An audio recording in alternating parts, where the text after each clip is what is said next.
Buenas tardes, estamos acá con Agustín Martín, abogado senior de la Corte Interamericana de Derechos Humanos, quien nos va a apoyar y nos va pues, a dilucidar varios temitas sobre el control de convencionalidad. Entonces a él se le pusieron de presente 4 preguntas y ahora nos va a ayudar con ellas. Entonces, hola Agustín, ¿cómo estás? ¿Qué tal, Ana María? Buenas tardes. Muy bien, gracias. Bueno, entonces te pongo la primera pregunta y de las que ya conoces es entonces, ¿cómo estudia la Corte Interamericana las sentencias internas de cada estado parte para conocer su ajuste a la jurisprudencia interamericana? Bueno, aquí hay como implicados algunas pautas o algunos principios que rigen el funcionamiento del sistema interamericano. Entonces voy a dar un poquito un rodeo para llegar a la respuesta, pero no tan largo tampoco, pero sí es necesario explicar algunas cosas. En primer lugar, el sistema interamericano tiene por base el principio de subsidiariedad o de complementariedad. Esto es, que la Comisión Interamericana o la Corte Interamericana no pueden intervenir, digamos, o intervienen en la medida en que no intervengan o que no lo hayan hecho adecuadamente los órganos internos. Entonces, en principio las cuestiones de derechos humanos deben resolverse en el orden interno y solamente de forma complementaria o subsidiaria se puede acudir al ámbito internacional. Entonces este principio tiene varias implicancias. La más evidente es el requisito de agotar recursos internos, agotar la vía jurisdiccional o la vía procesal interna antes de ir al sistema interamericano, pero también tiene otros efectos, ¿no? Uno de ellos es lo que se denomina fórmula de cuarta instancia, es decir, en la medida que el sistema interamericano es complementario del ámbito interno y que tiene una competencia acotada a verificar la compatibilidad de la actuación estatal con la Convención Americana sobre Derechos Humanos o con otras normas, entonces no puede la Corte Interamericana o la Comisión Interamericana constituirse en juez interno y evaluar, por ejemplo, cuestiones de prueba que se hayan determinado en el ámbito interno o la interpretación del derecho interno por los jueces locales. Eso es materia reservada a cada país y a sus autoridades. Sin embargo, hay algunas cuestiones de derechos humanos donde están directamente implicados o implicada la actividad judicial doméstica, o la actividad judicial de cada uno de los países. Entonces, por ejemplo, la debida diligencia en la realización de investigaciones penales, o puede ser que, digamos, que las propias sentencias internas aborden directamente cuestiones de derechos humanos, o las garantías procesales, es decir, si una persona contó con el derecho a la defensa, si una persona pudo presentar prueba en un juicio contra ella, o por ejemplo la garantía del habeas corpus respecto a la libertad personal. Hay una serie de acciones donde la Corte Interamericana, para verificar si el Estado ha actuado correctamente, va a tener que ver los procesos judiciales internos. Esto tanto en el aspecto procesal, o sea, cómo se siguió el proceso en el ámbito interno, pero también, dependiendo de las circunstancias, puede ser que la Corte tenga que evaluar directamente una sentencia interna, porque puede ser que la misma sentencia sea el acto estatal que genera, o que se alega que genera, la violación a los derechos humanos. Entonces, en ese caso, y ahí llego como un poco a la respuesta de tu pregunta, en ese caso sí la Corte hace una confrontación directa de las sentencias internas con las obligaciones internacionales. Entonces, por ejemplo, puede ser que la propia sentencia de un país sea la que viola los derechos humanos, por ejemplo, por ser discriminatoria. Eso se puede advertir, por ejemplo, en el caso Atala contra Chile, es un caso decidido por la Corte Interamericana. Una sentencia de la Corte Suprema de Chile generaba una situación de discriminación al imposibilitar que una mujer que es madre pudiera tener la custodia o la tenencia, no recuerdo cuál era el término que se usaba en el derecho chileno, pero que pudiera tener a sus hijas consigo, porque esta mujer había formado una pareja con una persona de su mismo sexo, con otra mujer. Entonces se le impedía por tal motivo tener la custodia o la tenencia de sus hijas. Y la Corte determinó que esta decisión interna era incompatible con la Convención. Entonces, en estos casos sí, la Corte puede evaluar directamente una sentencia interna. Y cuando se da cuenta entonces que la sentencia es completamente violatoria, como en el caso que nos decías, dentro de las órdenes que da como reparación, solicita que se retire esa sentencia, o pues en el caso de las leyes también sabemos que cuando la Corte ha determinado que alguna de sus normas, alguna de la legislación interna entra a ser contradictoria con la Convención Americana, dentro de las reparaciones, la Corte dice elimine esa sentencia, que no haya más, o mejor dicho, que no tenga mayor aplicabilidad a esa norma. Sí, aquí ha habido distintas circunstancias, pero básicamente la respuesta es que sí. La Corte Interamericana tiene una amplia... Tiene facultades amplias respecto al dictado o a la disposición de medidas de reparación. Entonces dicta medidas de reparación o ordena medidas de reparación de distinta índole, tanto pecuniarias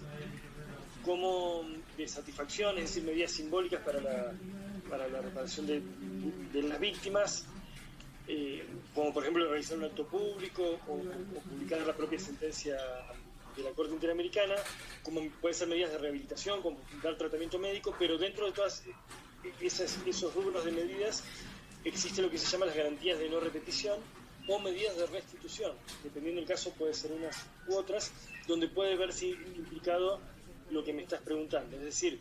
si hay una sentencia que está generando una lesión a los derechos como medida de restitución.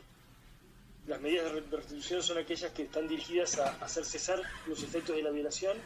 que la persona pueda recobrar el pleno goce de sus derechos. Entonces la Corte puede ordenar que determinada legislación o determinada sentencia deje de surtir efecto. O puede ser que si la sentencia ya o la ley ya ha tenido efectos y ya no se puede restituir a la persona, de todas formas puede ser que como medida de no repetición, para evitar las violaciones futuras a esa o a otras personas, la Corte ordene medidas legislativas o medidas tendientes a hacer cesar los efectos de cierta decisión judicial. Sobre esto ha habido diversos tipos de formulación dependiendo las circunstancias del caso. Por ejemplo, tanto en cuanto a leyes como en cuanto a sentencias. Por ejemplo, en el caso Barrios Altos contra Perú, que es un caso muy paradigmático respecto de legislación de amnistía o de autoamnistía, la Corte declaró que ciertas leyes peruanas carecían de efectos. Entonces,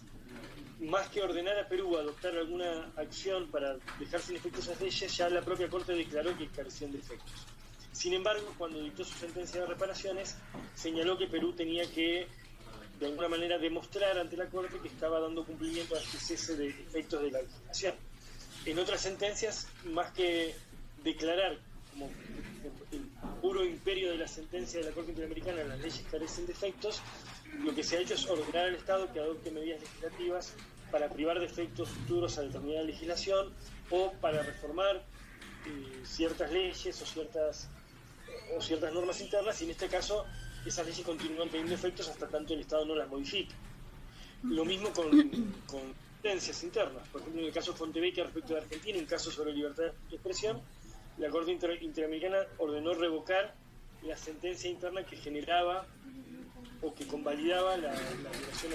a la libertad de expresión, y es el Estado argentino quien tiene que adoptar medidas internas para hacer cesar los efectos de esa sentencia. Y hay varios ejemplos. Por ejemplo, en el caso de personas dominicanas y haitianas,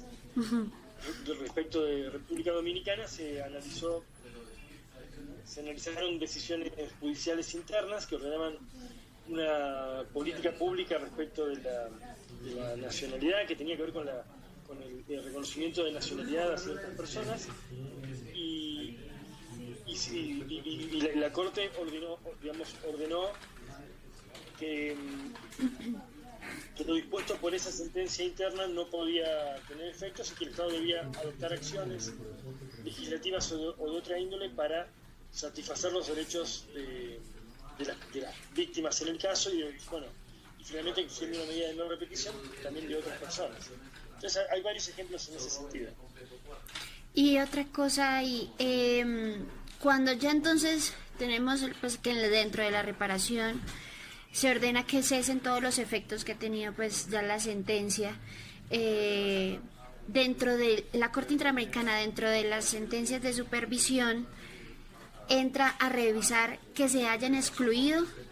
o solamente mejor dicho, dice, bueno, listo, entonces dentro de las reparaciones y la garantía de no repetición, entonces se ve que todos los efectos cesaron o hay alguna forma como de decir, bueno, esto ya vemos que con X o Y actuación el Estado ha dejado esas sentencias de un lado. Uh-huh. Sí, la Corte supervisa el cumplimiento de sus decisiones y aquí hay una cuestión bastante casuística, bastante diversa respecto de los países, respecto de los casos y el tipo de decisión que haya que dejar sin efecto. Pero básicamente, después que se emite la sentencia, en general se establece un plazo de 1 año para que el Estado informe. Y bueno, entonces el Estado tiene que informar a la Corte sobre el cumplimiento de la sentencia y habitualmente este tipo de medidas, como dejar sin efecto leyes o sentencias, demoran más de 1 año. Es habitual que demoren más de 1 año. Entonces, después de ese primer año donde el Estado tiene que informar,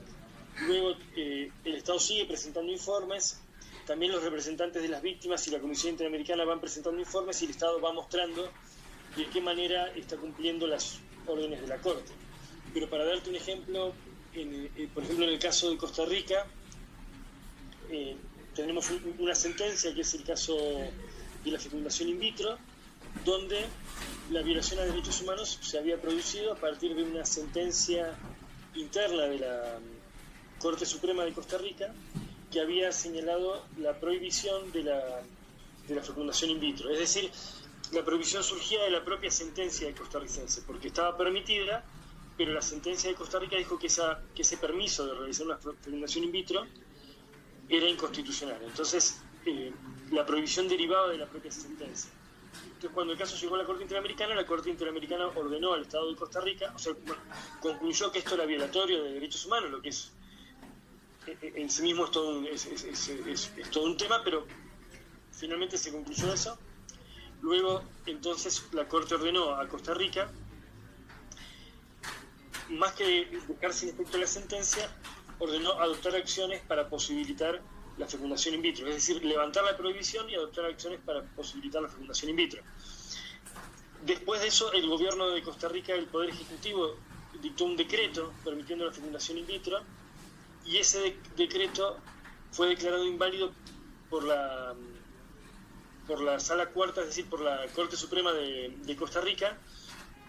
por una cuestión, porque indicaba que esa norma la tenía que adoptar el Congreso y no el Poder Ejecutivo. Sobre esto la Corte después emitió una resolución de supervisión de cumplimiento, señalando que el decreto del Poder Ejecutivo era un acto tendiente a cumplir con la sentencia de la Corte Interamericana. Entonces esto lo muestro como ejemplo de que a veces las medidas judiciales y las medidas normativas, ya sea legislativas o por parte del Poder Ejecutivo, incluso por medio de decretos, pueden estar implicadas en el cumplimiento de una decisión de la Corte Interamericana. Entonces, el tipo de acciones para dejar sin efecto una decisión judicial o para revertir la situación a partir de una decisión judicial pueden tener distinto carácter. Hay veces que es el propio Poder Judicial que por su propio imperio adopta alguna decisión. Y ha habido casos donde los poderes judiciales han señalado que no tenían una vía procesal idónea para cumplir con la sentencia de la Corte. Aquí se entienden las dificultades que puede haber en el ámbito del derecho interno, porque puede ser que no esté previsto que el propio Poder Judicial revoque o de alguna manera deje sin efecto sus propias decisiones. Entonces, esto es cierto, puede generar algún tipo de dificultad en el orden interno, pero lo que está claro es que los países en general, los estados en conjunto, tanto el ejecutivo como el legislativo o el poder judicial, tienen que adoptar las acciones necesarias para cumplir con las sentencias. Entonces, así como hay dificultades, también se ha visto que esas dificultades de alguna forma pueden subsanarse en la medida en que, si el Estado está obligado por la Convención Americana y por la Corte Interamericana, eso tiene que generar que así sea de forma pretoriana o así sea de forma no que vaya de alguna manera por fuera de las regulaciones procesales específicas, por imperio de las altas cortes de cada uno de los países, se busquen medios procesales que sean aptos para cumplir con la decisión. Listo. Y ahora, pues, teniendo en cuenta uno de los fallos en contra de Colombia, más exactamente el de la masacre de Santo Domingo, donde se ve que es bastante fuerte el tema de control de convencionalidad y que se ve que el Estado en su momento, pues y así lo determinó también en las excepciones de fondo, en la sentencia de excepciones de fondo de la Corte, sobre el principio de Stoppel, porque el Estado en un momento entra, mejor dicho, tiene su sentencia, están y dentro del proceso, ya surtiendo el proceso en la Corte Interamericana, el Estado falla acorde a la Convención Americana, o sea, contrariando todas, o no contrariando, sino pues ejerciendo control de convencionalidad y cambiando las decisiones por las cuales se llegó a la Corte. Entonces, frente a esto, mi pregunta es, ¿no debería, en ese caso, sobre todo la Corte, solicitar o bueno, instar a los peticionarios a que esperen a que haya todos los fallos, a que, como dijiste en principio, se agote toda la vía interna para luego entrar a demandar, ahí sí, a entrar mejor dicho, a ejercer su derecho ante la Corte Interamericana o pues ante los estados interamericanos? Bueno, el caso Santo Domingo es un caso que tiene bastantes particularidades en este aspecto. Lo que ocurrió en ese caso es que el Estado de alguna forma argumentó, estando en el proceso ya ante la Corte Interamericana, después de haber transcurrido el proceso de la Comisión Interamericana, argumentó como en contra de sus propias decisiones judiciales. Es decir, en ese caso hubo varias decisiones judiciales internas, y entonces el Estado, digamos, algunas decisiones, digamos, respecto a algunas decisiones penales, si no recuerdo mal, el Estado señaló que ciertamente, digamos, como que había una inseguridad jurídica respecto a lo que había sucedido en la medida en que había decisiones judiciales diversas en el ámbito interno. Entonces, en ese sentido, aceptó su responsabilidad. Sin embargo, lo que la Corte advirtió es que los procesos judiciales internos, algunos procesos judiciales internos, habían derivado en un resultado y habían sido tramitados conforme a la Convención. Entonces, en ese sentido, lo que la Corte dice en esa sentencia es, digamos, justamente con base en el principio de complementariedad y subsidiariedad, si el Estado ha solucionado un asunto en el ámbito interno, cualquiera sea la etapa del proceso internacional en el que esté el caso, si el Estado ya ha solucionado la cuestión en el ámbito interno, ya los órganos interamericanos ya no tienen nada que hacer. Entonces, lo que la Corte dijo es, si el Estado no hubiera argumentado en contra de sus propias decisiones judiciales internas, la Corte no tendría fundamento para examinar las supuestas violaciones a los derechos a derechos sustantivos, que creo que en el caso del derecho a la vida, la integridad personal, etcétera. Porque lo que se advertía en ese caso es que en el ámbito doméstico hubo procesos judiciales que llegaron a un resultado. Entonces, si hubo procesos judiciales que llegaron a un resultado y que estableció qué es lo que había pasado, la responsabilidad de agentes estatales y demás, ya la Corte Interamericana en principio no tenía por qué intervenir, en principio, pero claro, cuando esto sucedió, el caso ya había llegado a la Corte Interamericana. Ya estaba en curso el proceso. ya estaba frente a la Corte Interamericana y el Estado como argumento dijo, bueno, en realidad estas decisiones que señalan que hubo agentes estatales implicados en los hechos, en realidad tal vez no sea tan así, o sea, como que el Estado argumentó un poco cuestionando o dudando de sus propias decisiones judiciales internas. Entonces la Corte dijo, bueno, si el propio Estado, aunque estas decisiones fueron adoptadas de acuerdo al debido proceso y llegaron a una conclusión, si el Estado está argumentando en contra de eso, bueno, entonces esto habilita a la Corte a conocer sobre el caso. Entonces la Corte determinó, por una parte, que no hubo violación a los artículos 8 y 25, es decir, a las garantías judiciales, porque hubo un trámite adecuado. Bueno, tuvimos una falla en la comunicación con Agustín Martín, pero pues logramos obtener respuesta a las preguntas principales, en las cuales él nos dijo que la Corte Interamericana no puede actuar como una cuarta instancia, que esto es una de las teorías que se manejan, las cuales la Corte no entra a estudiar pruebas, no entra a estudiar